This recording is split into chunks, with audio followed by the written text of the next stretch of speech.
Ана бастан, ана басқа дейін үшін. Зада Құясова биыл қаңтар айында қоныс тойын тойлап бір қуанған еді. Бүгінде бәрі су сепкендей басылған. Үстіңгі қабаттан сорғалап аққан судан үйдің іші сызданып кеткен. Салдарынан пәтердің қабырғалары көгеріп, түс қағаздары ажырай бастаған. Ал жауаптылар мәселені беске біледі.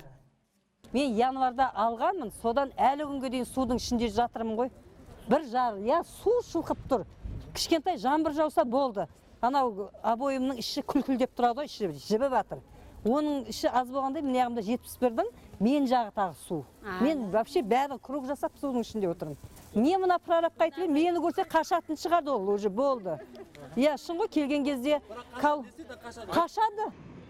Бұл шағын аудандағы жалғыз мәселе емес. Халықтың қоныстанғанына 3 айдан асса да, көгілдір отын, ыстық су проблемалары әлі күнге дейін бір шешімін таппаған. Жарықтың өзі жиі сөнетін көрінеді. Шымкент қаласы әкімінің орынбасары Бейсенбек Жанбосынов Нұрсәтке ыстық судың берілмегенін өз сөзінде былайша түсіндірген еді.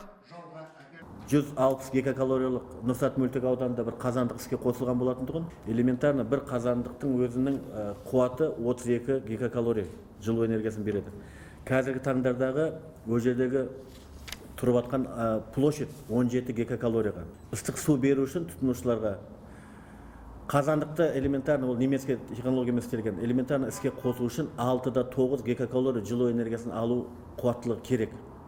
Фактически бүгінгі тапсырылған үйлердің қуаттылығы 2-9 гигакалория болып тұр. То есть біз қазандықты минимальный нагрузка қойғанның өзінде іске қоса алмаймыз. Алайда тұрғындардың бұл уәжге сенгілері келмейді. Өйткені үйге жаңадан қоныстанғанда ыстық сулары болыпты. Басында келген кезде ыстық су бар тұғын. Осыдан бір 2 апта ма 3 апта бұрын өшті. Біздің жағымнау шенеуніктер айтады, ол жағында неге байланысты дейді, жағындай халықтың толуына. Ал біздің жағында сантехник мамандарымыз анау шлангы күйген, насос бар біледі, соны ауыстыру керек дейді. Онда қалай сонда кімге сенеміз? Әкімдіктер өтірік айтып жатыр, немесе біздің мамандар өтірік айтып жатыр. Қалай сонда ол? Яғни халық көп қабатты тұрғын үйдегі бос пәтерлердің көптігінен коммуналдық қызметтерден қағылып отыр. Ақырында тұрғындар аталған кедергімен күресу жолын айтып, пайдалы кеңестермен бөлісті. Төбеден су ағып жатыр. Ол су ағып жатқаны тұрмайтын адамдардың үйінен ағып жатыр су. Сол тұрмайтын тұрғындар тексерсін, документтерін алып алған, бірақ тұрмайтын адамдар соны қадағаласын. Тұрмайтын болса, үй жоқтарға босатып беруін талап етемін мен. Тұрғындардың сөзінше Қаратау ауданының әкімдігі де бұл мәселеден хабардар. Олқылықтардың орнын толтырамыз. Сол үшін халықпен жүздесуіміз керек деп кездесу ұйымдастырған. Алайда неге екені белгісіз, әкім көпшілікті көп күттіріп, сол күйі кездесуге келмеді. Бүгін жиналған себебіміз маған осы аудандық полиция бөлімінің өкілі Алмас деген кісі звонить етті.